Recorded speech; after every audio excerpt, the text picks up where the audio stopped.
হিন্দু সম্প্রদায়ের সবচেয়ে বড় ধর্মীয় উৎসব শারদীয় দুর্গাপূজা উৎসাহ এবং উদ্দীপনার মধ্য দিয়ে সুষ্ঠু এবং সুন্দরভাবে পূজা উদযাপনের লক্ষ্যে নীলফামারী ডোমারে হিন্দু সম্প্রদায় নেতাদের সাথে মতবিনিময় সভা অনুষ্ঠিত হয়েছে।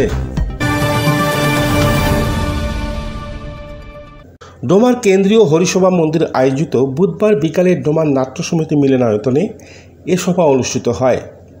বাংলাদেশ ক্ষত্রিয় সমিতির সাবেক সভাপতি বাবু গোরাচাঁদ অধিকারীর সভাপতিত্বে অনুষ্ঠানে প্রধান অতিথি হিসাবে উপস্থিত ছিলেন উপজেলা বিএনপির সভাপতি এবং ভোগডাবুড়ি ইউনিয়ন পরিষদের চেয়ারম্যান রিয়াজুল ইসলাম কালু। শৃঙ্খলা বাহিনীও ব্যাপকভাবে সজাগ। আপনারা জানেন গতকাল থেকে সেনাবাহিনীকেও নির্বাহী ক্ষমতা দেওয়া হয়েছে, তারাও ধনিকা অভিযান চালাবে। সুতরাং বিশৃঙ্খলা হওয়ার কিন্তু মাত্র কোনো সম্ভাবনা নাই। উপজেলা পূজা সমন্বয় কমিটির প্রধান সমন্বয়ক উজ্জ্বল কাঞ্জি লালের সঞ্চালনায় বিশেষ অতিথি হিসাবে উপজেলা বিএনপির সাধারণ সম্পাদক এবং পৌর কাউন্সিলর আখতারুজ্জামান সুমন, পৌর বিএনপির সভাপতি আনিসুর রহমান আনু, সাধারণ সম্পাদক মোজাফফর আলী, বাংলাদেশ জামাতে ইসলামী নীলফামারী জেলা শাখার আমির মোহাম্মদ আব্দুর রশিদ, উপজেলা আমির খন্দকার আহমদুল হক মানিক, সেক্রেটারি হাফেজ আব্দুল হক উপস্থিত ছিলেন।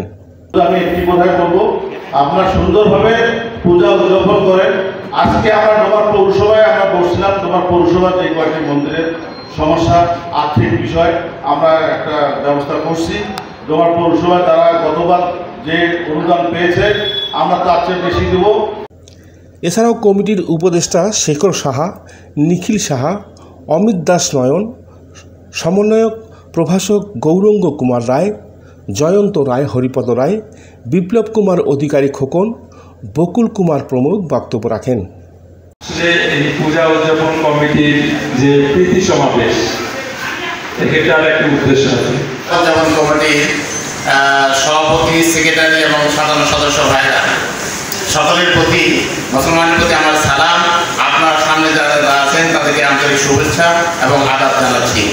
সার্বিক ব্যবস্থাপনায় যুগ্ম সমন্বয়ক প্রদীপ শর্মা জানান, আগামী 22শে আশ্বিন মতে 9 অক্টোবর দুর্গাদেবীর ষষ্ঠী তিথির মাধ্যমে দোলায় আগমন করবে। উপজেলায় এবার মোট 105টি পূজা মণ্ডপে শারদীয় উৎসব পালন করা হবে। মানুষ আপনাকে আরো ভয় দেখাবে। একটাই অনুরোধ, আপনারা কোনো ভয় পাবেন না, নির্বিঘ্নে নিশ্চিন্তে আনন্দপূর্ণভাবে পূজা করেন, দেখবেন কিছুই হবে না।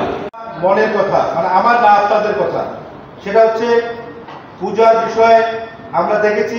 আমি বিভিন্ন জায়গায় বিভিন্ন আলোচনায় আমি কথাগুলো বলেছিলাম, এর আগেও বলেছি। 5ই আগস্টের শেখ হাসিনা পতনের পরে থেকে বিভিন্ন সভা সেমিনারে আমরা গেছিলাম, মানুষের বিপদ আপদ জানিয়েছিলাম।